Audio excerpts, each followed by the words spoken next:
Hey guys, this is Noah here, and I wanted to show you a game I played on iCop a few days ago, and I want to talk about a little bit of theory on Zerg versus Protoss gameplay, and note that this is geared towards beginners, so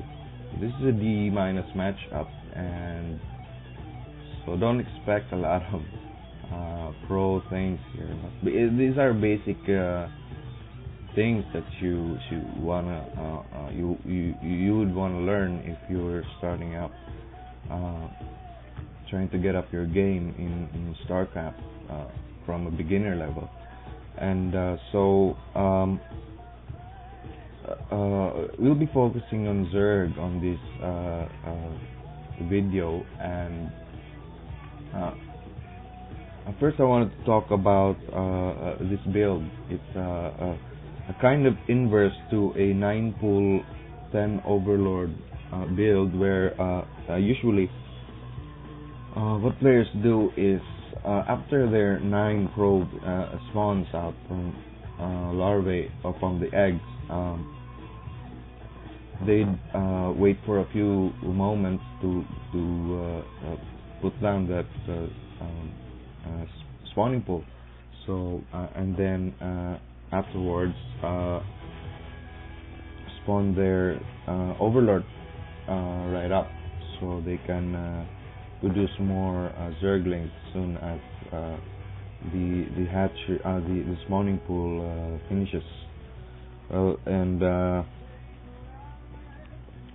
So this one takes that build and inverts it in some way, so that as we're going to see here, on the 8th probe, after the 8th probe hatches, we're going to wait for a few minutes, for a few seconds, so we can put down that spawning pool earlier than a 9-pool 10 overlord would have. But basically the zerglings that would hatch then afterwards would still come from during 2 minutes and 30 seconds of the game, and basically they're just the same, and there's not much sacrifice being done economically, since you're going to have the same amount of drones harvesting those minerals. And so this build, as you can see, is geared towards faster, quicker zerglings early on in the game, so you could use it to address scouts like this, or probably, if possible, threaten or harass on your enemy's base. And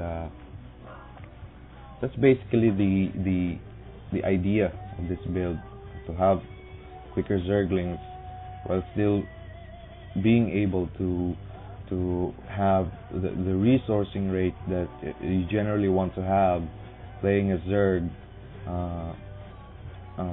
against Protoss. And so we're seeing here the Zerglings are now morphing in, and instead of the third pair of Zerglings, we chose to, in this game I chose to build a drone instead. So I'd keep 13 drones, 12 drones within the 13 drones within the harvesting these minerals, and while still being able to lay down that second hatchery quicker. And as a note, as a beginner myself, I've realized that Zerg really needs a number of hatcheries in order to keep up with a production rate that is standard in almost through every game that I've been in. And as they're able to produce a lot of units and attack Probably at about 8 minutes into the game. They have this huge number of units coming out from their bases, and so as a response to that, I thought to try and right at the beginning of the game to threaten this expansion, which is the foundation for that, which I believe to be the foundation of that strategy.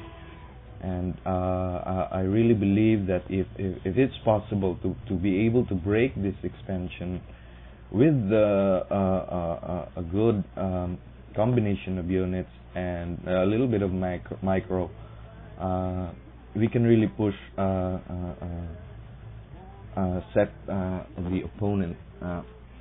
off balance and force him to fight in a more skirmishy type of game. So at this point,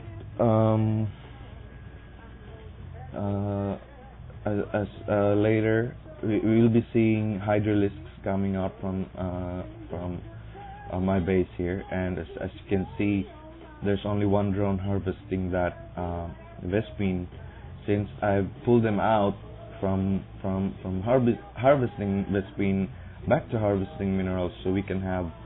more minerals coming in, so we can lay down that fourth hatchery, which I think I should have done in